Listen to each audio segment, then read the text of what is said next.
வணக்கம் நண்பர்களே. நம்ம முந்தா நாள் ஒரு வீடியோ போட்டோம் இல்லைங்களா? அந்த வீடியோவுக்கும் நிறைய நண்பர்கள் எனக்கு ரெஸ்பான்ஸ் பண்ணிங்க. அது போக நம்முடைய சூழ்நிலையை புரிஞ்சுக்கிட்டு நிறைய நண்பர்கள் எனக்கு சொன்னீங்க, ஆமாம் நீங்கள் சொல்கிறது கரெக்டு தான். ஏன்னா ஃபஸ்ட்டு ஃபேமிலி ரொம்ப முக்கியம். நமக்குன்னு ஒரு ஃபேமிலி ஆகிடுச்சு. ஃபேமிலி இல்லைன்னா அதை பற்றி நம்ம கவலைப்பட வேண்டிய அவசியம் இல்லை. நமக்குன்னு ஒரு ஃபேமிலியை நம்ம உருவாக்கிட்டோம் அப்படின்னும்போது அதுக்கு முக்கியத்துவம் கொடுக்கணும். நம்ம முன்னுரிமை கொடுத்து நம்ம கூட இருக்கிறவங்க யாராக இருந்தாலும் சரி, அப்பாவோ அம்மாவோ மனைவியோ குழந்தைகளோ, முக்கியமாக குழந்தைகள், மனைவி, பெற்றவங்க, இவங்களையெல்லாம் நம்ம ரொம்ப முக்கியமாக பார்த்துக்கணும். மற்றபடி அதுக்கு அடுத்தது தான் எல்லாமே. ஃபஸ்ட்டு நம்ம குடும்பம். ஏன்னா அவர்களும் உயிர் ஜீவன்கள். அவங்க நம்மளை நம்பி தான் இருக்கிறாங்க. இப்போ எனக்கு மட்டும் இல்லை, எல்லாருக்குமே அதுதானே. அந்த குடும்பத்துக்காக தான் நம்முடைய வாழ்க்கையே. ஒரு நண்பர்களே, ஒரு விஷயம் என்னென்னா, ஒரு குறிப்பிட்ட வயசு வரைக்கும் லைஃப்னால் என்னன்னு தெரியாது. நம்ம ஃபேமிலி, குடும்பம்னா என்னன்னு தெரியாது. நமக்கு என்ன, ஸ்கூல் போகக்கூடிய காலகட்டங்களில் ஸ்கூலுக்கு பள்ளிக்கூடத்துக்கு போவோம், படிப்போம், ஜாலியாக இருக்கும் அந்த டைம். பள்ளிக்கூடம் ஸ்கூலிங் முடிச்சதுக்கப்புறம் காலேஜ் போகும்போது அதுலேயே ஒரு சிலர் அப்படியே ஜாலியாக படிச்சுட்டு வெளியே வந்துடுறாங்க. ஒரு சிலர் மனசங்கடங்களோடு வெளியே வராங்க. ஒரு சில விஷயங்களில் அதை நம்ம எக்ஸ்ப்ளனேஷன் கொடுக்க வேண்டிய அவசியம் இல்லை. இது எதுக்கு சொல்கிறேன்னா, அந்த ஒரு 20-25 ஆண்டுகள், ஒரு 25 வயசு வரைக்கும் நம்ம லைஃப் எப்படி போகுதுன்னே தெரியாது. அது உங்களுக்கே தெரியும். 25 வயசோ 30 வயசு வரைக்கும் கூட ஒரு சிலர் எப்படி காலம் எப்படி போச்சுன்னே தெரியலையே, 30 வயசு ஆகிடுச்சேன்னுவாங்க. அதுக்கப்புறமா ஏதாவது ஒரு வேலையை தேடுறது, ஒரு நிரந்தரமான ஒரு வேலை வேணும்னு நினைக்கிறது, அதுக்கப்புறமா திருமணம் செய்கிறது அப்படின்னும்போது நல்ல மாட்டிக்கிட்ட மாதிரி ஆயிரும். மாட்டிக்கிட்ட மாதிரினா தப்பாக நினச்சிக்காதீங்க. ஒரு அப்படியே ஃப்ரீயாக இருந்து, ஒரு ஃப்ரீடமாக ஜாலியாக இருந்த ஒரு மனிதர் ஒரு வாழ்க்கை துணை அப்படின்ற ஒரு இல்லறம் அப்படின்ற ஒரு விஷயத்துக்குள்ளே போகும்போது அவ்வளோதான். அவங்க அதுக்கப்புறமா யாருக்குமே, அது ஆண்மகனாக இருந்தாலும் சரி, பெண் பிள்ளையாக இருந்தாலும் சரி, அவங்களுடைய ஃப்ரீடம் முடக்கப்படும். ஆனால் அந்த குடும்பத்தோடு இருந்து அதுவே நம்முடைய சுதந்திரம், இதுதான் வாழ்க்கை அப்படின்னு நினச்சி வாழ்கிறவங்களுக்கு சந்தோஷம்தான். இதையும் நான் எதுக்கு சொல்ல வரேன்னா, இப்படி வாழ்க்கைனா என்னென்னு தெரியாமல் ஒரு ஸ்டேஜில் இருந்து திடீர்னு நமக்குன்னு ஒரு வாழ்க்கை வரும் பொழுது அதில் சில சங்கடங்கள் வரும், அல்லது மகிழ்ச்சியாகவே ஒரு சிலருக்கு அந்த வாழ்க்கை அமையும். அது கடவுள் கொடுத்த வரம். அப்படி இருக்கும் பொழுது குழந்தைகள் வந்துடும். ஒரு 2 வருஷம் 3 வருஷம் 5 வருஷத்தில் பார்த்திங்கன்னா குழந்தைகள் பிறந்துடும். அந்த குழந்தைகளை வளர்க்க ஆரம்பிக்கணும், அவங்கள படிக்க வைக்க ஆரம்பிக்கணும், அவங்களுக்கு உண்டான விஷயங்கள் எல்லாம் செய்ய ஆரம்பிக்கணும். அப்போ ஒரு குடும்ப பொறுப்பு அப்படின்னு ஒன்று வந்துடுது. அது ஆண்களாக இருந்தாலும் சரி, பெண்களாக இருந்தாலும் சரி, குடும்ப பொறுப்பு அப்படின்னு ஒன்று வந்துடுது இல்லைங்களா? அப்போ அதுதான், அவ்வளோதான் நம்ம ஃபேமிலி. அதற்கப்புறம் தான் மற்றவர்கள், நண்பர்களோ உறவினர்களோ எல்லாமே நம்ம குடும்பத்துக்கு அப்புறம்தான். அப்படி இருக்கும் பொழுது நான் இந்த மேற்கோள் எதுக்கு நான் காட்டுறேன் அப்படின்னா, இதுக்கு முன்னாடி ஒரு வீடியோவில் நான் சொல்லியிருந்தேன். ஏன்னா என் குடும்பத்தில் எந்த பிரச்சனையும் வரக்கூடாது. இப்போ உங்களுக்கு நான் ஒரு நன்மை செய்யணும் அப்படின்னு நினைக்கிறேன். ஆனால் அதன் மூலியமாக என் குடும்பத்தில் பிரச்சனை வந்துடக்கூடாது, சண்டை சச்சரவுகள் வரக்கூடாது. ஏன்னா கொஞ்சம் கொஞ்சமாக இப்போ தான் அந்த உடம்பு சரியில்லாமல் போனதில் கொஞ்சம் கொஞ்சமாக ரெடியாகி வருது. அப்படி இருக்கும்போது நம்ம இன்னும் அதிகமான ரிஸ்க் எடுக்க முடியாது அப்படின்றத நான் இதுக்கு முன்னாடி சொன்னேன். எதுக்குன்னா, இந்த கோழி குஞ்சுகள் நீங்கள் கேட்டிங்க இல்லைங்களா, நிறைய பேர் மெசேஜ் அனுப்பியிருந்தீங்க. எண்ணில் அடங்காதவர்கள், எவ்வளோ பேர் புதிய நம்பர்லேருந்து வந்துருந்தது. பழைய நண்பர்களும் நம்மக்கிட்ட மெசேஜ் போட்டிருந்தீங்க, கண்டிப்பாக வேணும், நான் நீங்களே கொடுக்குறேன்னு சொல்லிட்டீங்க. இனிமேலும் நான் தயக்கப்பட்டு, ரொம்ப நிறைய நண்பர்கள் என்னென்னா தயக்கப்படுவாங்க கேட்குறதுக்கு. என்ன சொல்லிடுவாரோ, இல்லை ஏதாவது நம்பரை பிளாக் பண்ணி விட்ருவாரோ அப்படின்னு சொல்லிட்டு ஒரு சில நண்பர்கள் தயக்கப்படுறாங்க. இதில் தயக்கப்படுறதுக்கு ஒன்றும் இல்லைங்க. நான் உங்களை என்ன சொல்ல போகிறேன், ஏன்னா என்னுடைய சூழ்நிலையை நீங்கள் புரிஞ்சுக்கிட்டிங்கன்னா போதும், அவ்வளோதான். அந்த என்னுடைய குடும்ப சூழ்நிலை, என்னுடைய உடல் நலம், மனம் சார்ந்த விஷயங்கள் எல்லாமே நீங்கள் புரிஞ்சுக்கணும். அதுக்கு தான் என்னை ஃபாலோ பண்ணுறவங்களுக்கு என்னை பற்றி தெரியும். பல வருஷமாக என்னை ஃபாலோ பண்ணுறவங்க, நம்ம வீடியோ பார்க்குற நண்பர்களுக்கு என்னுடைய சூழ்நிலைகள் என்ன, எந்த மாதிரி சூழ்நிலையெல்லாம் நான் கடந்து வந்திருக்கிறேன் அப்படின்றதெல்லாம் உங்களுக்கு தெரியும். புதுசாக வீடியோ பார்க்குறவங்களுக்கு இப்போ நம்ம பேசுகிறதே சுத்தமாகவே அவங்களுக்கு புரியாது. என்னவாக இருக்கும், ஏதோ சொல்கிறாரு அப்படின்ற மாதிரி நினைப்பாங்க. அதனால்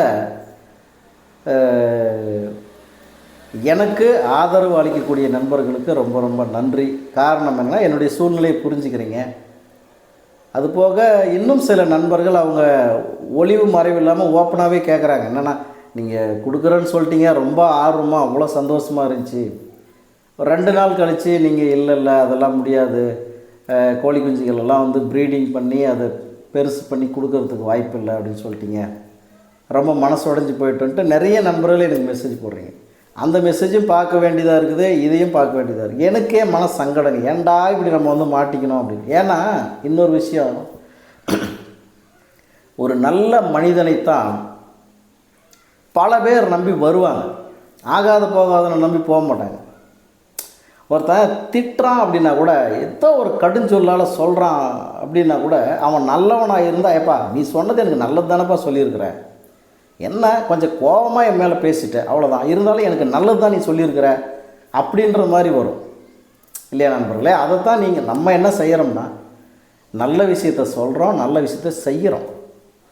பல ஆயிரக்கணக்கான நண்பர்கள், எவ்வளவோ பேர் அவர்களுடைய தவறான பாதைகளில் இருந்து வெளியேறி இன்றைக்கி வாழ்க்கையில் அவ்வளோ அற்புதமாக அவ்வளோ மகிழ்ச்சியாக இருக்கிறாங்க. பல ஆயிரக்கணக்கான பேர், 1-2 பேரில் நம்முடைய வீடியோ பதிவு பார்த்துட்டு நம்ம சொல்லக்கூடிய விஷயங்களை கேட்டு பல ஆயிரக்கணக்கான நண்பர்கள்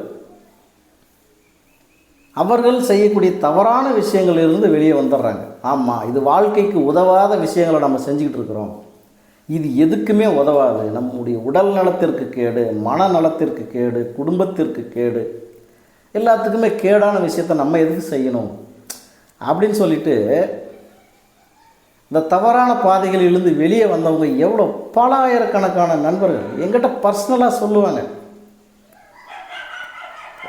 நிறைய விஷயங்கள் இருக்குது, அதெல்லாம் சொல்லணும். அதனால் நண்பர்களே, என்னை நம்புகிறவங்கள நான் கைவிட மாட்டேன். என்னால் முடிஞ்ச உதவிகள் செய்வேன் நான் கண்டிப்பாக, அதில் எந்த மாற்றமும் இருக்காது.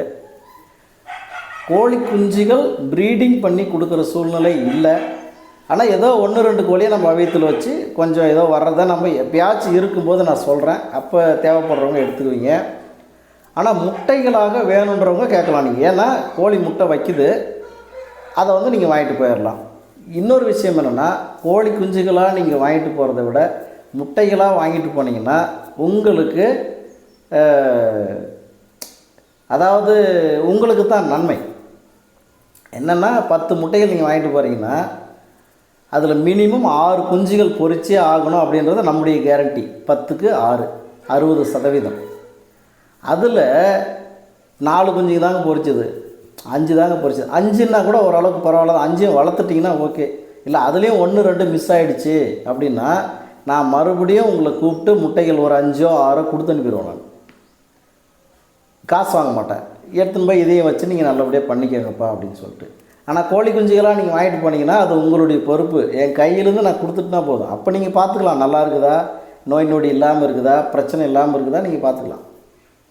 அதுக்கப்புறம் அது உங்களுடைய பொறுப்பாயிருது. அதுக்காக வந்து கோழி குஞ்சுகளை நீங்கள் வாங்காதீங்கன்னு நான் சொல்லலை. இருக்கும்போது கொடுக்கலாம், இல்லாத போது ஒன்றும் பண்ண முடியாது. ஆனால் முட்டைகள் அப்படின்னும்போது ஒரு சிலருக்கு வந்து பார்த்திங்கன்னா 10 முட்டை கொடுத்தா 10மே குஞ்சுங்க பொறிச்சிக்க. பர்ஃபெக்டாக அதை வளர்த்து பெருசு பண்ணிட்டீங்கன்னா அவனோட ரேஞ்சே வேறு. என்ன நினைக்கிறாங்க ஒரு சிலர்னா, அப்படி முட்டையாக வாங்கி அதை கொண்டு போய் வச்சு அந்த குஞ்சு எல்லாம் பொறிச்சு அது பெருசாக வரத்துக்குள்ளே ரொம்ப கஷ்டம், அதெல்லாம் வளர்க்கவே முடியாது. ஒரு 3-4 மாதத்தை வெடை கோழிங்களாம் நம்ம வாங்கிட்டு போயிட்டோம்னா அப்படி சல்லுன்னு வளர்ந்துடும் அப்படின்னு ஒரு சிலர் நினச்சிக்கிறாங்க. இன்றைக்கி முட்டைகளாக வாங்கிட்டு போன எவ்வளவோ நண்பர்கள் இன்றைக்கி அந்த அவங்கவுங்க இடத்துல அவங்கவுங்க பெரிய ஆளுங்களாக இருக்கிறாங்க இந்த சேவல் கலையில். அதுக்கு உதாரணமெல்லாம் 100 உதாரணம் சொல்லுவேன் நான். அந்த அளவுக்கு நம்ம இந்த 10 வருஷம், இந்த 7-8 வருஷத்தில் நம்ம அவ்வளோ பொருள்கள் கொடுத்துருக்குறோம், அத்தனை நண்பர்களை உருவாக்கியிருக்கிறோம் இந்த சேவல் கலையில். அதனால் அதாவது நம்ம வந்து கஷ்டமே படக்கூடாது, அப்படியே உட்காந்த இடத்துல சாப்பாடு வந்து நம்ம கையில் விழுந்துடணும், இல்லைன்னா கையில் விழுந்தா கூட அது எடுத்து வாய்க்குள்ளே போடணுமே, வேணாம் வாய் ஆன்னு திறந்துக்கலாம், அந்த வாயிலே வந்து சாப்பாடு விழுந்துடணும் அப்படின்னு ஒரு சிலர் நினைப்பாங்க. அதாவது கஷ்டமே படக்கூடாதுன்னு நினைக்கிறவங்க எப்படி அதை வந்து அதுக்கப்புறம் எப்படி வளர்ப்பாங்க? சரி வெடை கோழிகளாகவே கொடுத்துட்றேன், அது எப்படி நீங்கள் அதுவும் வளர்த்து தானே ஆகணும். அதனால் நண்பர்களே, சொல்ல வர்றது எதுக்குன்னா, முட்டைகளாக நீங்கள் வாங்கிட்டு போயிட்டு ஒரு கோழியில் அவியத்தில் வச்சு விட்டிங்கன்னா 21 நாள் அது குஞ்சுகளை பொரிச்சிருது. தாய்க்கோழி அந்த குஞ்சுகளோடு இருக்கிறதுனால அந்த குஞ்சுகள் பொரிஞ்சு முட்டையிலேருந்து வெளியே வந்த பிறகு கிட்டத்தட்ட ஒரு 3-3.5 மாதத்துக்கு அந்த தாய்க்கோழியே அதை பார்த்துக்கும். அந்த தாய்க்கோழிக்கிட்ட எந்த காக்கையோ கழுகோ வேறு ஏதாவது பெரிய பறவைகளோ அல்லது பூனையோ நாயோ பிடிக்காமல் பார்த்துக்கிறது உங்களுடைய பொறுப்பு இல்லையா? அதுதான் உங்கள் பொறுப்பே தவிர அந்த கோழி குஞ்சுகளை வளர்ப்பது அந்த தாய்க்கோழியினுடைய பொறுப்பு. அது பார்த்துக்கும். அதுக்கிட்ட போய் இல்லைல்ல நீ பார்த்துக்காதான்னு சொன்னாலும் அது பார்த்துக்கும். நீ பார்த்துக்கோ பயங்கரமாக பார்த்துக்கோனாலே அது பார்த்துக்கும். அதுக்கு தெரியாது, அதாவது அதோடைய குஞ்சுகள் அது பார்த்துக்கும். அந்த கோழிக்கும் அந்த குஞ்சுகளுக்கும் இடையூறு வராத மாதிரி நீங்கள் வந்து ஒரு பாதுகாப்பு அரண், ஒரு பாதுகாப்பு வேலி அமைச்சு அது பண்ணிட்டீங்கன்னா அது வளர்ந்துக்குது. அதனால் நண்பர்களே, முட்டைகளாக வேணுன்றவங்க நீங்கள் கேளுங்க. ஆனால் அதுவும் அப்பப்போ கொஞ்சம் கொஞ்சமாக தான் கொடுக்க முடியும். இப்போ நம்மக்கிட்ட அப்படியே ஒரே நாளில் 4 கோழி 5 கோழி முட்டை வைக்குது அப்படியெல்லாம் ஒன்றும் இல்லை. எப்போயாச்சும் ஒரு கோழி முட்டைக்கு வரும். அப்போ முட்டைக்கு வரும் பொழுது நான் உங்களுக்கு சொல்லிடுவேன், ஏன்னா அந்த மாதிரி கோழி முட்டைக்கு ஸ்டார்ட் பண்ணியிருக்குதுப்பா, நீங்களும் ஒரு அவியத்து கோழி ஒன்று ரெடி பண்ணிக்கோங்க, இது முட்டை வச்சு முடித்த பிறகு நீங்கள் வந்து எடுத்துன்னு போய் உங்கள்கிட்ட இருக்கிற அவியத்து கோழியில் வச்சுக்கோங்க அப்படின்னு சொல்லி கொடுத்து அனுப்பிடுவேன். இதுதான் இந்த ப்ராசஸ்ஸு. இது கிட்டத்தட்ட ஒரு 4-5 வருஷமாக அந்த ப்ராசஸ் நம்ம பண்ணிகிட்ருக்குறோம். நல்லா வாங்கிட்டு போகிறவங்களாம் சக்ஸஸ்ஃபுல்லாக தான் பண்ணிகிட்ருக்குறாங்க. அது போக இன்னும் ரொம்ப முக்கியமான விஷயம், முட்டைகளாக வாங்கிட்டு போகிறவங்க கூட இந்த கோழி குஞ்சுகள் எதுவும் ஆயிடக்கூடாது, இதுங்களை அப்படியே பத்திரமா பார்த்துக்குன்னு சொல்லிட்டு கூண்டுக்குள்ளவே போட்டு மூடி வச்சுருந்தீங்கன்னா அது எதுக்குமே பிரயோஜனமே இல்லை. தாய்க்கோழியோட வெளியே விடணும். அது பூச்சி புழு கரையான் சின்ன சின்ன பூச்சிகளை சாப்பிட்றது. ஏன்னா அதுங்க வந்து பறவை இனம், முக்கியமாக கரையான் சாப்பிடணும். இந்த மழை காலங்களில் ஈசல் ஒன்று வரும் பாருங்க, ஈசல் அப்படின்னு, அதையெல்லாம் சாப்பிட்டுச்சின்னா கோழி குஞ்சுகள் அவ்வளோ அருமையாக வளரும். என்ன பண்ணுறதுனா கூண்டுக்குள்ளே போட்டு மூடி வச்சுக்கிறது. அதுக்கு வந்து எதையாவது அந்த கோழி தீவனம், இந்த பிராய்லர் கோழிக்கு தீவனம் கொடுக்குறாங்களா அதை கொண்டு வந்து வச்சு பண்ணுறது. அப்படி இல்லை அப்படின்னா இன்னும் ஏதோ பண்ணுறாங்க. அதுக்கப்புறம் அப்படியே அது வளர்றது போது என்ன ஆகுதுன்னா, கோழி தீவனம் கொடுக்கக்கூடிய குஞ்சுகள் நல்லா வளருங்க. ஒரு 5-6 மாதத்துக்கு மேலே ஆகிடுச்சுன்னா முட்டி வீக்கம் வரும் அந்த கோழிகளுக்கு. காலே ரொம்ப தடிமனாக இருக்கும், பெருசாக இருக்கும், முட்டி வீங்கி போயிடும். அது எதுக்குமே உதவாது. சமைச்சு சாப்பிட்றதுக்கு வேணால் உதவும். நம்ம வளர்க்குறது எது? வெத்துக்கால் கோழிகள். இது எதுக்காக பயன்படுத்தப்படுதுன்னு உங்களுக்கு தெரியும். இது வந்து ஒரு பெருமைக்காக நம்ம வச்சுக்கிறோம். அதாவது ஒரு பாரம்பரியமான ஒரு லைனேஜ், ஒரு பெருமையான ஒரு லைனேஜ்ன்றதுனால நம்ம வச்சுக்கிறோம். இந்த என் லைனேஜ் மட்டும் நான் சொல்லலைங்க. லைனேஜ்னால் அப்புறம் எந்த கோழியை மட்டும் நான் பேசலை. பொதுவாக வெத்துக்கால் கோழி அப்படின்னாவே, சேவல்கள்னாவே அது ஒரு பாரம்பரியமான ஒரு முறை, ஒரு விஷயம். அது அரசாங்கம் அனுமதி கொடுக்கக்கூடிய காலகட்டங்களில் இந்த அரசியல் தலைவர்கள் பிறந்த நாள் அல்லது நினைவு நாள் அல்லது பொங்கல் காலங்களில், பொங்கல் பண்டிகை வரும் இல்லைங்களா, தை மாதம், அந்த காலகட்டங்களில் அரசாங்கமே அனுமதி கொடுத்து டோர்னமெண்ட்டு நடத்த வைக்கிறாங்க.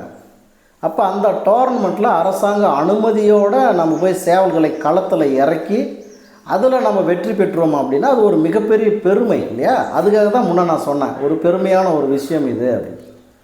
இப்போ களத்தில் போய் அதை செய்யணும் அப்படின்னா என்ன, எப்படி அது இந்த கோழி தீவனத்தை கொடுத்தா அதை செஞ்சிருமா?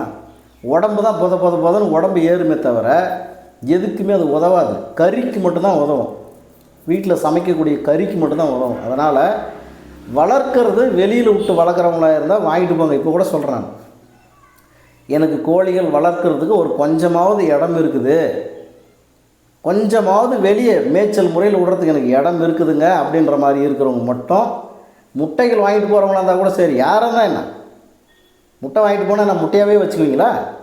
அது குஞ்சு பொறிக்கணும்ல, அந்த குஞ்சுகள் வெளியே போய் சுற்றணும்ல, பூச்சி புழு பொறிக்க சாப்பிடணும்ல, அதுக்கு உண்டான இடம் இருக்கிறவங்களா இருந்தால் வாங்கிட்டு போங்க, இல்லைன்னா வேஸ்ட்டு. வாங்கிட்டு போய் அப்படியே ஒரு சிலர் எனக்கு அந்த வீடியோலாம் அனுப்பியிருக்கிறாங்க. பேர்லாம் சொன்னால் அப்புறமா நம்மளை சொல்கிறாரேன்னு சொல்லிட்டு தப்பாக நினச்சிக்குவாங்க. ஆனால் நான் சொல்கிறது நல்லதுக்கு தான். உனக்கு தெரிலன்னா தெரிஞ்சவங்க சொன்னால் கேட்டுக்கணும். இப்போ எனக்கே ஒரு விஷயம் தெரில அப்படின்னா அந்த விஷயம் தெரிஞ்சவங்க சொன்னாங்கன்னா நான் 100% கேட்டுக்குவேன். நமக்கு தெரியல, தெரிஞ்சவங்க சொல்கிறாங்க, ஓகே, ஐ அக்செப்ட், அவ்வளோதான். ஆனால் ஒரு சிலருக்கு அது புரியவே புரியாது. நம்மளை குத்தி காட்டிட்டான், அதாவது குத்தி காட்டிட்டான்னா நம்மளை குத்தம் சொல்கிறான், குற்றம், நம்மளை குத்தம் சொல்கிறான் அப்படின்னு சொல்லிட்டு நினச்சிக்குவாங்க. அப்போல்லாம் ஒன்றுமே இல்லை. அதனால் நண்பர்களே, முட்டைகள் வேணுன்றவங்க மட்டும் கூட மெசேஜ் போடுங்க. ஆனால் இங்கேயாட்ட உடனே கொடுத்துட முடியாது. கோழி முட்டைக்கு வந்துச்சுன்னா நான் உங்களுக்கு கொடுத்த பிறகு எடுத்து வச்சு நல்லபடியாக பண்ணிக்கங்க. அப்படி பண்ணுறவங்களா இருந்தாலும் கொஞ்சமாவது வெளியில் விட்டு மேய்ச்சல் முறையில் பண்ணுற அளவுக்கு இடம் இருந்தால் மட்டும் வாங்கிட்டு போங்க. ஏன்னா இது வந்து சமைச்சு சாப்பிட்றதுக்கு உண்டான நாட்டுக்கோழிகளோ அல்லது இது பிராய்லர் கோழியோ இல்லை. இது எதுக்காக நீங்கள் வாங்கிட்டு போகிறீங்கன்றது உங்களுக்கும் தெரியும், எனக்கும் தெரியும், எல்லாருக்கும் தெரியும் இல்லையா? அப்போ அந்த பயன்பாட்டுக்கு அது பயன்படணும் அப்படின்னா அதற்குண்டான சூழ்நிலையை நீங்கள் உருவாக்கி கொடுக்கணும் இல்லையா? அதனால் முட்டைகள் வேணுன்றவங்க நீங்கள் கேளுங்க. சும்மா எனக்கு மெசேஜ் போட்டு கடுப்பேற்றுறதுனா, நீங்கள் இத்தனை வருஷமாக நான் வெயிட் பண்ணுறேன், அத்தனை வருஷமாக அது இல்லாத எனக்கு ஒரே ஒரு சான்ஸ் மட்டும் கொடுங்கன்றது. அப்புறம் இன்னொரு விஷயம் என்னென்னா, இந்த பொம்மை சின்ன சின்ன பொம்மைகள் வருதில்ல, கண்ணில் தண்ணி விட்டு அழுவுற மாதிரி வரும்ல, அந்த இதில் ஃபோனில் வருதில்ல, அதை போட்டுடுறது. இப்போ நான் ப்ளீஸ் ஹெல்ப் மீ அண்ணா அப்படின்னு சொல்லி போட்டு அந்த பொம்மை அது ஒரு அந்த தலை மட்டும் இருக்கும். அதில் வந்து அந்த பொம்மை வந்து அழுவுற மாதிரி இருக்கும், கண்ணிலேருந்து தண்ணி ஒழுகுற மாதிரி இருக்கும். அந்த பொம்மையை ஒரு 4-5 பொம்மையை அப்படி போட்டு விட்றது, ப்ளீஸ் ஹெல்ப் மீ அண்ணா அப்படின்னு சொல்லிட்டு. அவங்க அழுகுறாங்களாம், அதை வந்து எனக்கு சொல்கிறாங்க, புரிய வைக்கிறாங்க. இப்போ நான் என்னப்பா பண்ணிட்டோம் சொல்லுங்கள் பார்க்கலாம். எவ்வளோ பேருக்கு நம்ம வந்து கொடுக்க முடியும்? ஏதோ முடிஞ்ச வரைக்கும் தான் பண்ண முடியும். இது ரொம்ப ரிஸ்க் எடுத்து இதை வந்து ஒரு வியாபாரமாக யாராலையுமே பண்ண முடியாதுங்க. இது கேரண்டி கொடுத்து பண்ணக்கூடிய விஷயம். சும்மா நானும் விற்கிறேன், நானும் வளர்க்குறேன், காசு சம்பாதிக்கிறேன்ல, இதெல்லாம் பண்ண முடியாது. ஒரு சிலர் பார்க்குறவங்களுக்கு ஆஹா இவன் பயங்கரமான காசு விற்கவான் நடக்குது, நிறைய பயங்கரமாக கோழி பண்ண மாதிரியே வச்சு பண்ணுவான் நடக்குது அப்படின்னு சொல்லி நினச்சிட்டுப்பாங்க. எந்த கொம்பனாலையுமே இதை வந்து கோழி பண்ண மாதிரி வச்சு பெருசாக பிஸ்னஸாக பண்ணவே முடியாது. நான் சேலஞ்சு பண்ணுறேன். எந்த கொம்பனாலையுமே அந்த வெத்துக்கால் சேவல் கோழிகளை வச்சு ப்ரீட் பண்ணி அது பெரிய பண்ணை மாதிரி வச்செல்லாம் விற்க முடியாது. 4 கோழிகள் இருந்தாவே பார்த்துக்கிறது ரொம்ப ரொம்ப கஷ்டம். ஒன்றும் இல்லை, ஒரு கோழி முட்டை வச்சு அவியத்துக்கு போயிடுச்சு, அவியத்துலேருந்து வெளியே குஞ்சுகளோடு வெளியே வரும்போது எவ்வளோ பெரிய கோழியாக இருந்தாலும் அதுக்கிட்ட போய் சண்டை போடும்.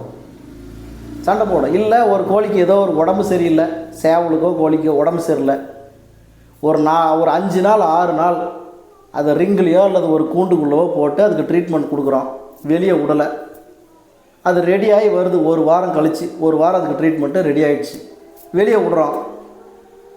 அது எந்த சேவலாக இருந்தாலும் இது போய் அதுக்கிட்ட சண்டை போடும். இதோட அப்பாவாக இருந்தால் கூட அது அப்பாக்கிட்டே போய் சண்டை போடும். அப்போ என்ன பண்ணுவீங்க? மறுபடியும் எடுத்து கூண்டில் தான் போட்டு வைக்கணும்.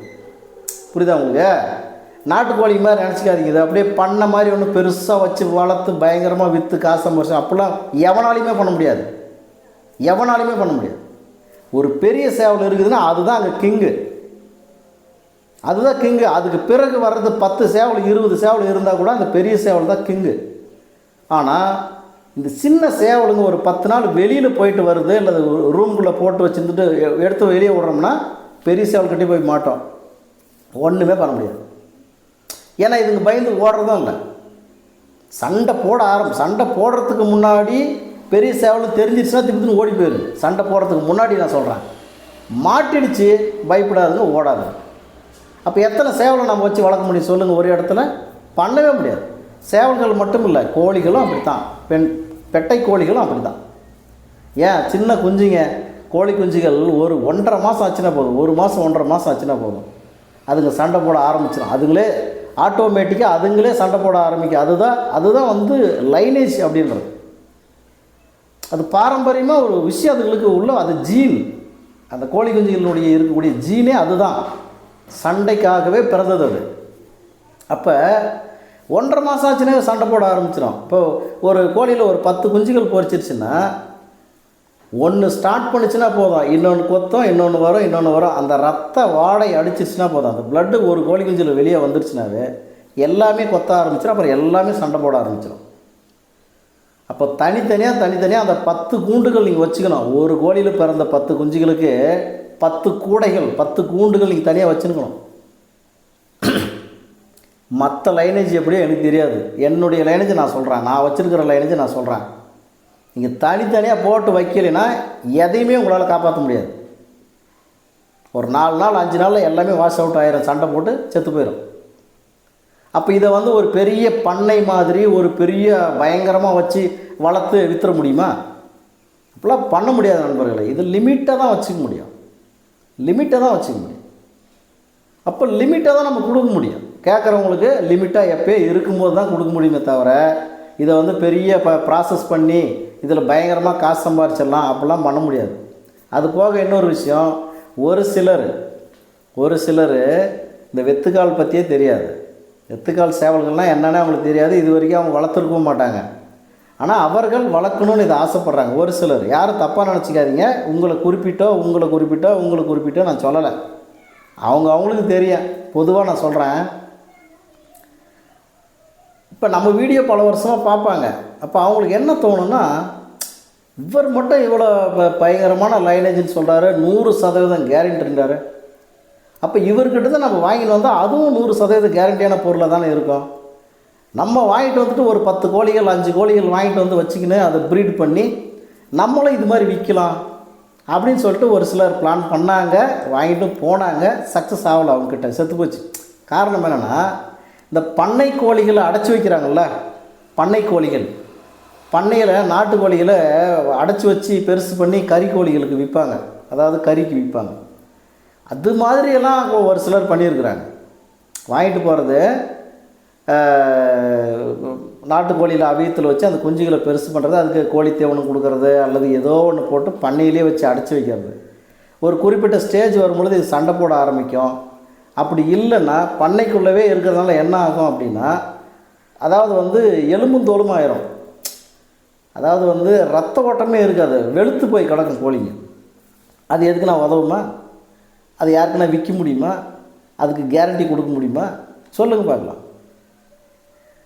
இத்தனை வருஷம் அனுபவம் இருக்கிற எனக்கே ஒரு சில கோழிகளை கொடுத்துட்டு அந்த கோழிகள் முட்டை வைக்கலை, இல்லை ஒரு கோழி முட்டை வச்சிருச்சு ஆனால் அதில் குஞ்சு பொறிக்கலை, ஒரு ஈத்து 2 ஈத்து குஞ்சு பொறிக்கலைன்னா நான் அந்த மாதிரி ஆயிடுச்சுன்னா அப்படி ஏதோ ஒன்று 100ல் 1 தான் வரும். எல்லாருமே வந்து குழந்தை பெற்றுக்காதவங்க இல்லை, குழந்தை பெற்றுக்கிறவங்க அதிகம், குழந்தை பெற்றுக்காதவங்க ஏதோ 100ல் 1 1000ல் 1. அது மாதிரி தான் கோழிகளும் சொல்லுவாங்க. நான் இந்த மாதிரி கோழி முட்டை வச்சுச்சா நான் குஞ்சு பொறிக்கலனா அப்படின்வாங்க. சரிப்பா, சேவல் என்ன கண்டிஷனில் இருக்குது அப்படின்னு. ஏன்னா எடுத்த உடனே சேவலை தான் நம்ம வந்து பார்ப்போம். சேவலுடைய கண்டிஷன் என்ன, சேவல் நல்லா மிதிக்குதா கோழி, என்ன இது நல்லா இருக்கும். ஒரு ஈத்து 2 ஈத்து பாரு, மறுபடியும் அது குஞ்சு பொறிக்கலையா, கோழியை கொண்டு வந்து கொடுத்துட்டு வேறு கோழி நீங்கள் வாங்கிக்கோ, இல்லைன்னா காசை வாங்கிக்கோ. நான் இப்போ பண்ணிடுவேன், அது பண்ணுறேன் நான். அதனால தான் என்னை நம்புகிறாங்க. நீங்கள் எடுத்து வந்துருக்கேன்னு சொல்லிடுங்க, நீங்கள் எடுத்து வந்துருங்கப்பா, நீங்கள் கவலை இல்லைண்ணா, நான் இவ்வளோ நாள் வளர்த்துட்டேன், என்ன பண்ணுறது, வளர்த்துட்டேன்னா என்ன பண்ண முடியும், நீ எப்படி வளர்த்தே யாருக்கு தெரியும். ஆரம்பத்துலேருந்து வளர்க்குறவங்க கையில் தாங்க இருக்குது. இல்லை ஏதோ 1000ல் 1 இந்த மாதிரி வந்து பத்தினி கோழிகள் அப்படின்னு இருக்குது, நம்மக்கிட்டே வந்திருக்குது. பத்தினி கோழிகள் இருக்குது. அந்த பத்தினி அப்படின்ற கோழி வந்து சேவல் கூட துரத்தி அதை மிதிச்சிடும். துரத்தி அந்த கோழியை மிதி வாங்கிறதுக்கு அந்த கோழிக்கு விருப்பம் இல்லைனா கூட சேவல் துரத்தி மிதிக்கும். கோழியை மிதித்தாலும் அது முட்டை வைக்காது. பத்தினி கோழிகள். இப்போ திருநங்கை நம்ம சொல்கிறோம் இல்லைங்களா, அந்த மற்ற மனிதர்களில் திருநங்கை நம்ம சொல்கிறோம். அதுவும் ஒரிஜினல் திருநங்கையை தான் நான் சொல்கிறேன். இப்போது நிறைய பேர் வந்து திருநங்கையாக அவங்களே ஆகணும்னு ஆசைப்பட்றாங்க. அது இந்த மாதிரி ஏதோ ஆப்ரேஷன்லாம் பண்ணுறாங்களோ அது நமக்கு தெரியாது. அதை பற்றி நம்ம சொல்ல விரும்பலை. ஒரு ஒரு உதாரணத்துக்கு நான் சொல்கிறேன். பத்தினி கோழிகள் இருக்குது. அது மாதிரி வந்துகிட்டே இருக்காது. அப்பப்போ பத்தினி கோழியெல்லாம் வராது. ஏதோ 1000ல் 1 கோழி பத்தினி கோழி வரும். அதுவும் ஒரே லைனேஜில். நீங்கள் கிராஸ் பண்ணி எடுத்தீங்கன்னா பத்தினி கோழி வராது. ஒரே லைனேஜில் நீங்கள் மெயின்டெனன்ஸ் பண்ணுறீங்கன்னா பத்தினி கோழிகளை எப்போயாச்சும் ஒரு டைம் நீங்கள் பார்க்கலாம். நம்மக்கிட்ட அந்த மாதிரி பத்தினி கோழிகள் வந்துருக்குது, இல்லைன்னு சொல்ல. அது முட்டை வைக்காது. அப்படி ஏதாவது அவங்களுக்கு வந்துருச்சு அப்படின்னா அது கொண்டு வந்து கொடுத்துட்டு நீங்கள் காசு வாங்கிக்கோங்கப்பா, இல்லை நீங்கள் அதுக்கு பதில் கோழி வேணாலும் கோழி வாங்கிக்கோங்கன்னு சொல்லி பண்ணிடுறேன். அதை நான் 100 பேருக்கு கொடுத்துருந்தா கூட சரிங்க, யாராவது ஒருத்தர்கிட்ட ஒரு ஃபால்ட் ஆகிடுச்சுன்னா அதுக்கு உண்டான ரெஸ்பான்சிபிலிட்டி 100% நான் ஏற்றுக்குவேன். அதனால தான் என் மேலே இவ்வளவு நம்பிக்கை. சும்மா எதோ வாய்ப்பேச்சுக்கு பேசிட்டு ஏதோ காசை கொடுக்குறாங்க வாங்கி வச்சுன்னு ஏதோ ஒன்று கொடுத்துர்லாம், அவ்வளோதான், அதோட முடிஞ்சு போச்சு, அந்த பேச்சுக்கு எங்கள் இடமில்ல. அந்த நம்பிக்கை, அந்த நாணயம் இருக்கிறதுனால தான் எவ்வளவோ பேர் வருஷக்கணக்கில் வெயிட் பண்ணி நம்மக்கிட்ட தான் கோழிகள் வாங்கணும், சேவல்கள் வாங்கணும், அல்லது முட்டைகளாக வாங்கினா கூட இவர்கிட்ட தான் வாங்கணும்னு முடிவு பண்ணி வச்சுருக்கு. காரணம் என்ன? ஒரு ஃபால்ட் ஆகிடுச்சு, ஒரு பிரச்சனை ஆகிடுச்சுன்னா கூட, இப்போ கவலைப்படாதப்பா, நான் இருக்கிறேன், நான் கொடுக்குற எடுத்து போய் வச்சு பண்ணு போ அப்படின்னு சொல்லக்கூடிய ஆளுங்க. புரியுதா உங்களுக்கு? அதனால் நண்பர்களே, இந்த காசு பணம் பெரிதல்ல, நமக்குன்னு ஒரு பேர் இருக்குது பார்த்தீங்களா, அந்த பேரை சம்பாதிக்கிறது மிகப்பெரிய விஷயம். அந்த சம்பாதித்த நற்பெயரை சமன்படுத்தி வைத்து கொள்வது அதைவிட மிகப்பெரிய விஷயம். ஒரு ஒரு நல்ல பேர் சம்பாதிக்கிறதே ரொம்ப பெரிய விஷயம். அது உங்களுக்கே தெரியும், எவ்வளோ பேரை பார்த்துருப்பீங்க. ஏன் நீங்களே ஒரு விஷயத்தில் ஒரு நல்ல பேர் வாங்கியிருக்கிறீங்க அப்படின்னா அதனுடைய உழைப்பு எவ்வளவுன்றது உங்களுக்கு தெரியும் இல்லையா? எத்தனை ஆண்டுகால உழைப்பாக இருக்கும். அந்த நல்ல பேரை நாம் இருக்கக்கூடிய காலம் வரை, நாம் உயிரோடு இருக்கக்கூடிய காலம் வரை அதை நம்ம காப்பாற்றிக்கணும் அப்படின்னா அது கஷ்டம், ரொம்ப ரொம்ப கஷ்டமான விஷயந்தான். ஆனால் நேர்மையாக இருந்துட்டால் போதும், எந்த விஷயமும் நம்மளுக்கு கஷ்டமே இல்லை. ஒரே ஒரு விஷயத்தை நம்ம கடைபிடிக்கணும், ஏன்னா நேர்மையாக இருக்கணும், அவ்வளோதான். நேர்மை அப்படின்ற ஒரு விஷயத்திலே எல்லாமே வந்துடும். நேர்மையாக இருக்கிறவன் என்ன பண்ணுவான்? பொய் சொல்ல மாட்டான்.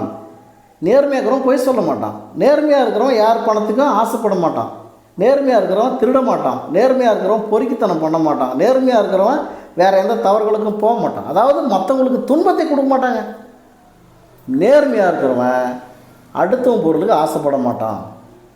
அந்த நேர்மை அப்படின்ற ஒரு விஷயத்தில் எவ்வளோ விஷயங்கள் அடங்குது பார்த்தீங்களா?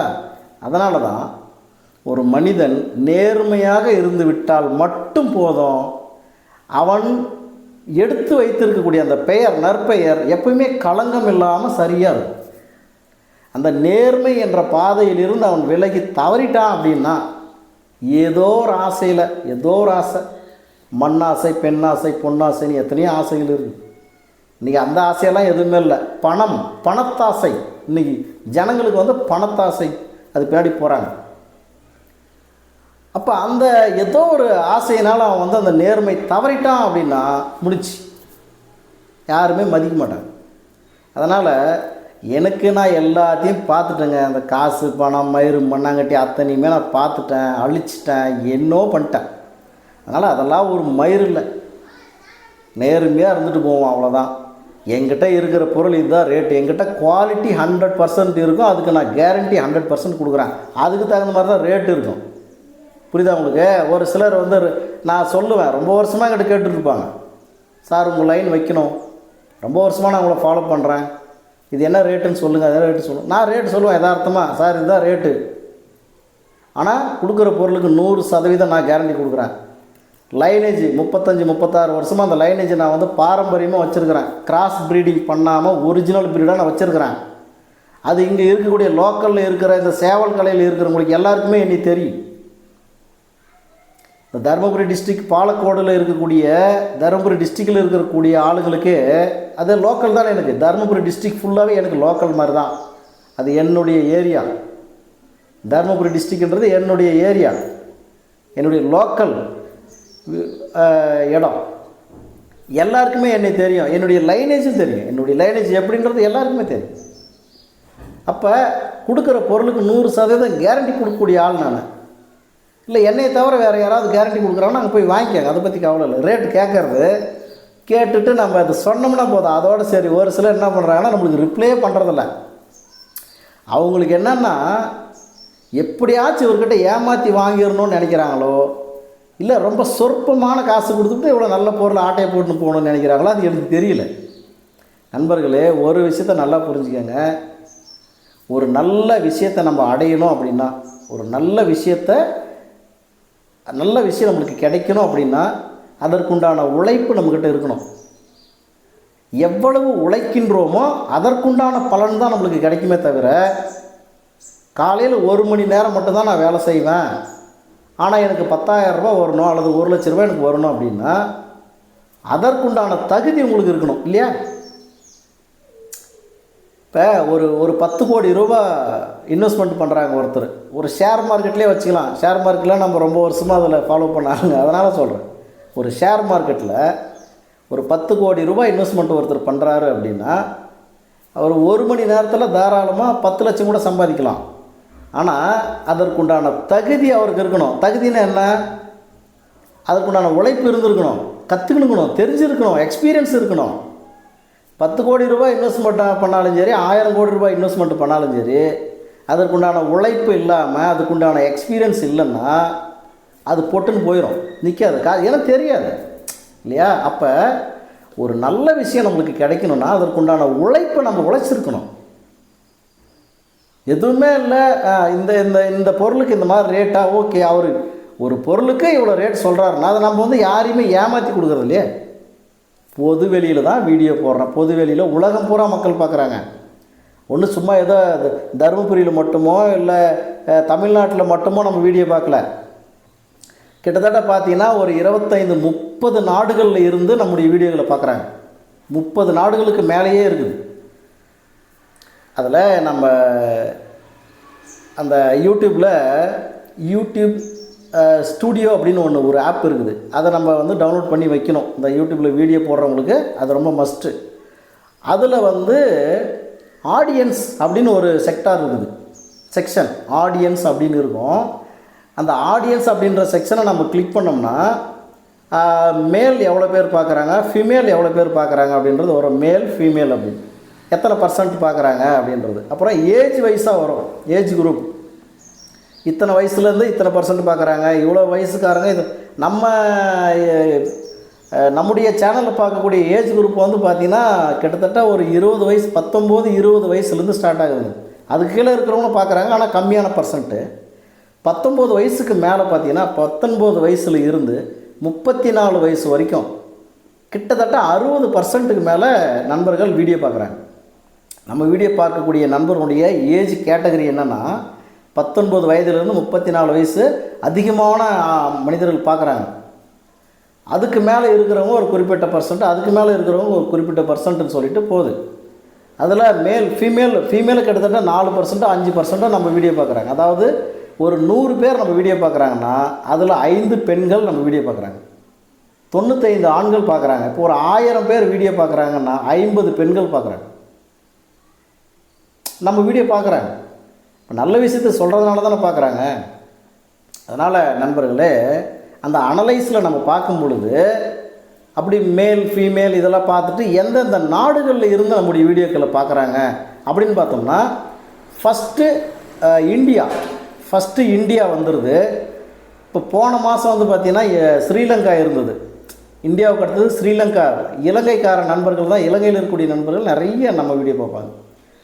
ஆனால் இப்போ இந்த மாதத்தில் பார்த்திங்கன்னா சிங்கப்பூரில் இருக்கக்கூடிய நண்பர்கள் அதிகமாக நம்ம வீடியோ பார்த்துருக்குறாங்க, இந்தியாவுக்கு அடுத்து. அப்புறமா இலங்கை, அதுக்கப்புறமா மலேசியா, அப்புறம் அரேபியா, இன்னும் ஆஸ்திரேலியா, பல்வேறு அந்தமான் நிக்கோபர் தீவுலேருந்து பார்க்குறாங்க.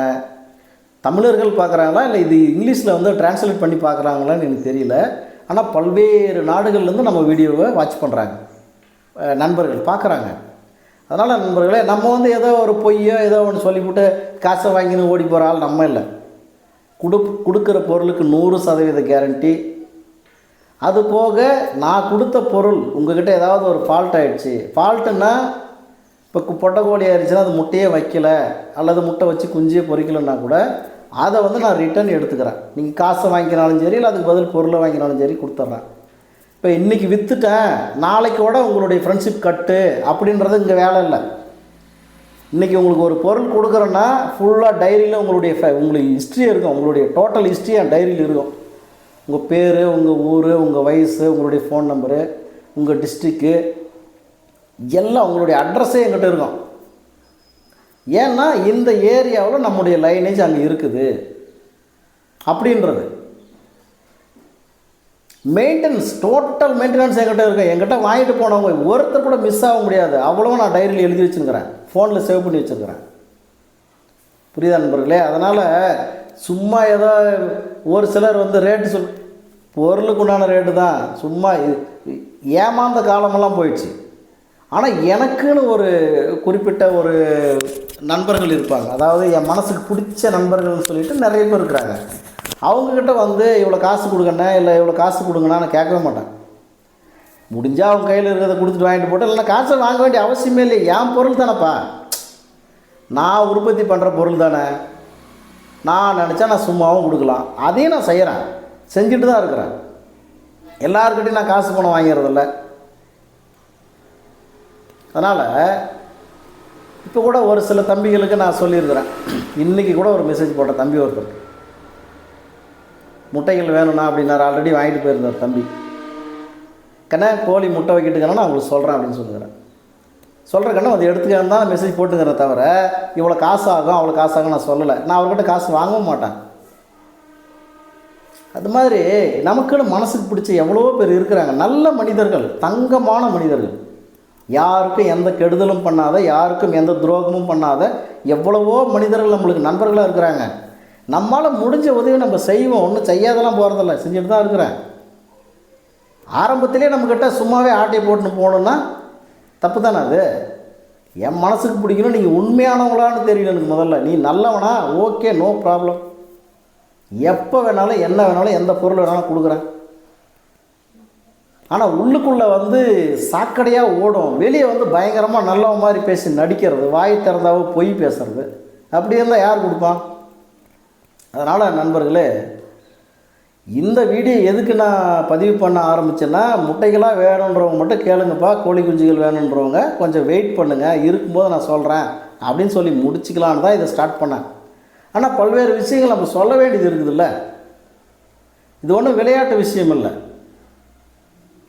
அதனால் நண்பர்களே, முட்டைகளாக வேணுன்றவங்க மட்டும் நீங்கள் மெசேஜ் போடுங்க, அதுக்கு நான் டீட்டெயில் சொல்கிறேன். உங்களுக்கு விருப்பம் இருந்தால் வாங்கி, யாரும் கட்டாயமெல்லாம் படுத்தி நீ முட்டை வேணுமா முட்டை வேணும் விற்கிற வேலையெல்லாம் இங்கே இல்லை. நீங்கள் பல வருஷமாக வெயிட் பண்ணுறேன்னு சொல்கிறீங்க, அழுவுற மாதிரி ஒரு பொம்மையை போட்டு அண்ணா ஹெல்ப் மீ அண்ணா எனக்கு உதவி பண்ணுங்கன்னு பொம்மை அழுவுற மாதிரி பொம்மையை போட்டுலாம் கேட்குறீங்க. அதுக்காக தான் இந்த வீடியோவும். ஏன்னா என்னை நிம்மதியாக நீங்கள் விட போகிறதில்ல, அது எனக்கு நல்லாவே தெரியும். ஏன்னா இதுக்கும் ஒரு காரணம் இருக்குது. ஏன் என்கிட்டயே தான் வாங்கணும்னு ஏன் நீங்கள் நினைக்கிறீங்க அப்படின்றதுக்கு உண்டான காரணம் அதுதான். அது எல்லாத்துக்குமே ரீப்ளேஸ்மெண்ட்டாக இருக்கட்டும், ரீஃபண்டாக இருக்கட்டும், இல்லை கேரண்டியாக இருக்கட்டும், 100% என்கிட்ட இருக்குது. அப்படி தான் இன்றைக்கி வரைக்கும் நடந்துட்டு வந்துருக்குறேன். ரீப்ளேஸ்மெண்ட்டாக ஓகே, ரீஃபண்டாக நோ ப்ராப்ளம், கொடுக்குற பொருளுக்கு 100% கேரண்டி.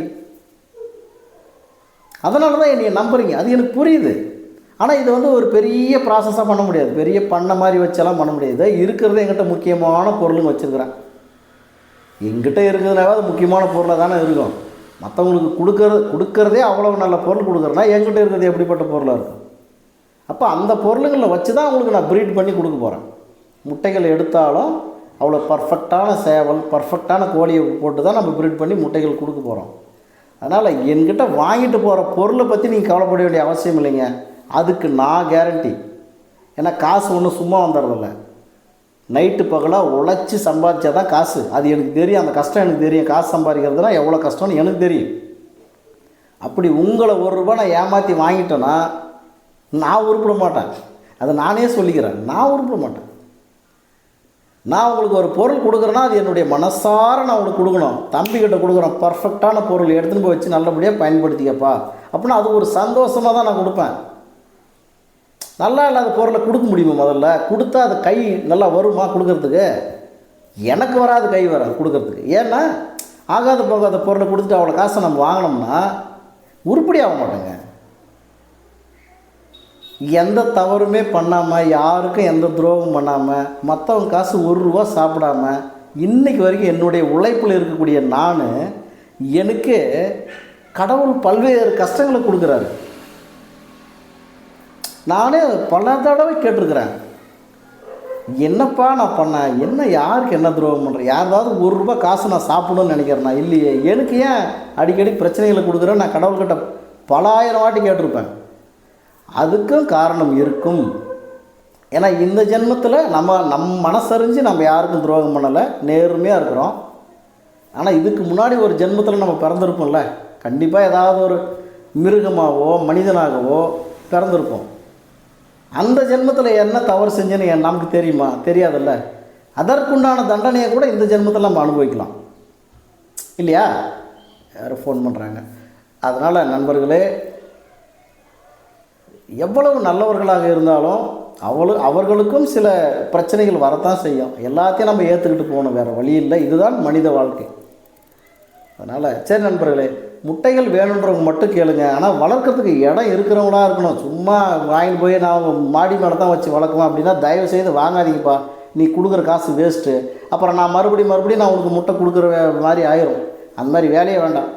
வளர்க்குறதுக்கு இடம் இருக்குதா, சரி ஓகே. பார்த்துக்கிறதுக்கு ஆளுங்க இருக்கிறாங்களா, இல்லை நான் வாங்கி போய் விட்டுட்டு நான் பாட்டுக்கு வெளியில் வேலைக்கு போயிடுவேன்னா அப்படியே போட்டாலும் நீங்கள் வாங்காதீங்க.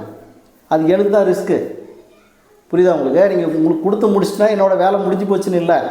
நான் அடிக்கடி கேட்பேன், கண்ணை கோழி குஞ்சு எத்தனை பொரிச்சிருக்குது, எத்தனை கோழி குஞ்சு நல்லா இருக்குதா, எவ்வளோ வளர்ச்சியாக இருக்குது, எனக்கு ஒரு வீடியோ எடுத்து போட்டு விடுங்க. எல்லாமே நான் அப்டேட் நான் உங்ககிட்ட அப்டேட் கேட்பேன். காசுக்கு விற்றுட்டா அவ்வளோதான் முடிஞ்சு போச்சுன்னு நினச்சிக்காதீங்க. அதுக்கப்புறம் அப்டேட்டை நான் கேட்டே இருப்பேன். வாரத்துக்கு ஒரு டைமோ மாதத்தில் 2 டைமோ எனக்கு அப்டேட் பண்ணுங்கள், ஒரு வீடியோ எடுத்து போட்டு விடுங்க. அந்த கோழி குஞ்சுகளுது எவ்வளோ பெருசு வளர்ந்துருக்குது, க்ரோத் எப்படி இருக்குதுன்னு பார்க்கணும்ல. இதனால தான் எனக்கு இவ்வளோ பல ஆயிரக்கணக்கான நண்பர்கள் வந்ததுக்கு காரணம் என்ன? இதுதான். ஏதோ விற்றுட்டுங்க காசு வந்துருச்சு அவ்வளோதான், அவன் எங்கே நாசமாக போட்டுன்னு விட்டுட்டு போகிற வேலையெல்லாம் நம்மக்கிட்ட இல்லை. புரியுதா உங்கள் நண்பர்களே? அதனால் சரி நண்பர்களே, வீடியோ ரொம்ப பெருசாக போயிடுச்சு. நம்ம அடுத்த வீடியோவில் சந்திக்கலாம். அதே மாதிரி இந்த மெம்பர்ஷிப்பில் வந்த நண்பர்களுக்கு உங்களுக்கு ஏதாவது ஸ்பெஷலாக உங்களுக்கு ஏதாவது வீடியோ போடணும், அதை ஸ்பெஷலானா ஏதாவது ட்ரீட்மெண்ட் விஷயம் அல்லது சேவல் கோழிகளில் ஏதாவது வேறு ஏதாவது விஷயம் வேணும்னா கூட மெம்பர்ஷிப்பில் இருக்கக்கூடிய நண்பர்கள் எனக்கு வாட்ஸ்அப்பில் மெசேஜ் போடுங்க. ஆனால் இந்த தலைப்பில் எங்களுக்கு ஒரு வீடியோ போடுங்க. இந்த தலைப்பில் ஏன்னா ரொம்ப முக்கியமான விஷயங்கள் எல்லாம் கூட இருக்கும். ரொம்ப முக்கியமான விஷயங்கள் உங்களுக்கு தெரியாதது இருக்கும். அதை ஒரு வீடியோவாக பதிவு பண்ணுங்கள் அப்படின்னு கேளுங்க. நான் உங்களுக்கு ஏதாவது உங்களுக்கு செய்யணும்னு நான் நினைக்கிறேன். எனக்கு நீங்கள் செய்கிறீங்க. அதாவது மாதம் நீங்கள் ரீசார்ஜ் பண்ணி, அதாவது மெம்பர்ஷிப்பில் வரணும்னா நீங்கள் ஒரு காசு அனுப்பணும்ல. அப்போ உங்களுக்கு தேவையான ஏதாவது ஒரு நல்ல விஷயத்தை நான் சொல்லணும்னு ஆசைப்பட்றேன். அதனால் நீங்கள் கேளுங்க, உங்களுக்கு எந்த மாதிரியான வீடியோ பதிவு வேணும், என்ன தலைப்பில் வேணுன்றதை நீங்கள் வாட்ஸ்அப்பில் கூட எனக்கு மெசேஜ் போடுங்க. கண்டிப்பாக நான் உங்களுக்கு மெம்பர்ஷிப்பில் இருக்கக்கூடிய ப்ரைம் வீடியோவை நான் உங்களுக்கு அப்லோடு பண்ணுறேன். முடிஞ்சால் நான் உங்களுக்கு வாரத்தில் 2 வீடியோவோ 3 வீடியோவோ எனக்கு டைம் இருக்கும்போது வீடியோ எடுத்து நான் உங்களுக்கு அப்லோடு பண்ணி விட்டுறேன். அது பாருங்கள். ஏன்னா உங்களுடைய வாழ்க்கைக்கு உதவும். நிறைய விஷயங்கள் இருக்குது. நீங்கள் எந்த விஷயம் பற்றி கேட்டாலும் நல்ல விஷயங்கள் தான் எல்லாமே. ஏன்னா மெம்பர்ஷிப்பில் வந்திருக்கிறீங்கனாவே கண்டிப்பாக நல்லவங்களாக தான் இருப்பீங்க. அப்போ நல்ல விஷயத்தை பற்றி தான் கேட்பீங்க. நான் கண்டிப்பாக நான் உங்களுக்கு சொல்கிறேன். உங்களுக்கு ஏதாவது ஒரு நல்ல விஷயம் செய்யணும்னு ஆசைப்பட்றேன். அதான் வேறு ஒன்றும் இல்லை. சரி நண்பர்களே, முட்டைகள் வேணுன்றவங்க மட்டும் மெசேஜ் போடுங்க. நான் சொல்லுவேன் இதான் ரேட்டு, இதாப்போ எல்லா விஷயம் சொல்லிடுவேன். அதுக்கப்புறம் உங்களுக்கு விருப்பம் இருந்தால் நீங்கள் ஓகே பண்ணிக்கோங்க. எல்லாம் விட்டு போயிட்டே இருங்க. அதை பற்றி எனக்கு எந்த கவலையும் இல்லை. சரி நண்பர், நன்றி, வணக்கம்.